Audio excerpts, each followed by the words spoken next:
Hi നമസ്കാരം. അങ്കമാലിയുടെ ഏറ്റവും പുതിയ വീഡിയോയിലേക്ക് അവർക്കും വളരെ സ്നേഹത്തോടെ സ്വാഗതം. മുറ്റത്തെ മുല്ലേ ചൊല്ല് കാലത്ത് നിന്നെ കാണാൻ വന്നെത്തും തമ്പ്രാനാരോ. പാട്ടത്ര വശമില്ല, പക്ഷേ ഈ പാട്ട് ഒരു കാലത്തുണ്ടാക്കിയ ഓളം അതെന്താണെന്ന് ആ തിയേറ്ററിൽ കണ്ടനുഭവിച്ച വ്യക്തിയാണ് ഞാൻ കേട്ടോ.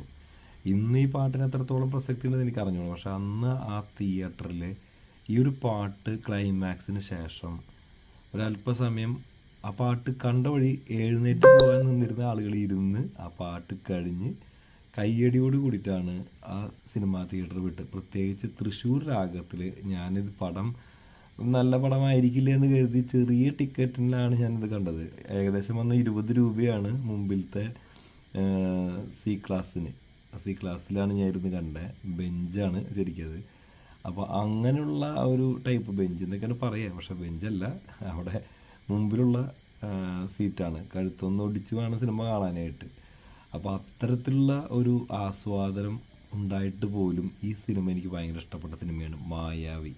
വൈശാഖ സിനിമയുടെ ബാനറിൽ വൈശാഖ രാജൻ നിർമ്മിച്ച അന്ന് റിലീസായ സിനിമയുടെ റിലീസ് ഒരുപാട് പേര് ആഗ്രഹിച്ചിരുന്നു. നമ്മളൊക്കെ ആഗ്രഹിച്ചിരുന്നു, പലരും പങ്കുവച്ചിരുന്നു. മമ്മൂക്കയുടെ ചിത്രങ്ങളെല്ലാം തന്നെ കയ്യിൽ പോവുകയാണ്, അദ്ദേഹത്തിൻ്റെ റിലീസ് ചിത്രങ്ങൾ എന്തുകൊണ്ട് ഇങ്ങനെ പരാജയപ്പെടുന്നു എന്നൊക്കെ വിഷമിച്ചിരുന്നവരുടെ മുന്നിലേക്ക് അങ്ങനെ സന്തോഷ വാർത്ത എത്തിയിരിക്കുകയാണ്. നമ്മളെല്ലാവരും പ്രതീക്ഷിച്ചിരുന്ന ആ ഒരു സിനിമ, ഇനിയിപ്പോൾ ഒരുപാട് സിനിമകൾ നമ്മൾ പ്രതീക്ഷിക്കുന്നത്, അതിൽ ആ ഒരു സിനിമ എത്തുകയാണ്.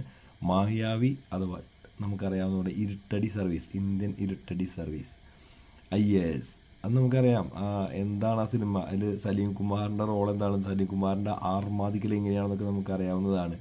പക്ഷേ ഈ സിനിമ ഇപ്പോൾ വന്നാൽ അതെങ്ങനെയായിരിക്കുമെന്ന് തിയേറ്ററിൽ കണ്ടു തന്നെ മനസ്സിലാക്കണം. എന്തായാലും മമ്മൂട്ടിയുടെ ഇതുവരെ വന്ന സിനിമകളിൽ വെച്ച് ഏറ്റവും കൂടുതൽ റിലീസ് ചെയ്യപ്പെട്ട സിനിമകളിൽ കളക്ഷൻ കൂടുതൽ നേടാൻ സാധ്യതയുള്ളൊരു സിനിമയായിട്ടാണ് ഇതിനെ വിലയിരുത്തുന്നത്. മാത്രമല്ല ഇതിലെ പാട്ടുകളായാലും നല്ല രസകരമായിട്ടുള്ള പാട്ടുകളാണ്. അതുപോലെ അതിൻ്റെ BGM നല്ല രസമുള്ളതാണ്. അതിൻ്റെ ആ ഒരു ഫ്ലോ സിനിമയ്ക്കുണ്ട്. ആ ഒരു ഫ്ലോയിൽ ആ സിനിമ ഇരുന്ന് കാണുമ്പോൾ പെട്ടെന്ന് സമയം പോലും നമ്മൾ അറിയില്ല. അത് തന്നെയാണ് സിനിമയുടെ ഏറ്റവും വലിയ വിജയം. അപ്പോൾ മമ്മൂക്കയുടെ തകർപ്പൻ പെർഫോമൻസ് തന്നെയാണ് സിനിമയുടെ ഏറ്റവും പ്രധാനപ്പെട്ട ഘടകം. അത് വീണ്ടും വരികയാണ്, 4Kയിൽ സിനിമ എത്തുകയാണ്.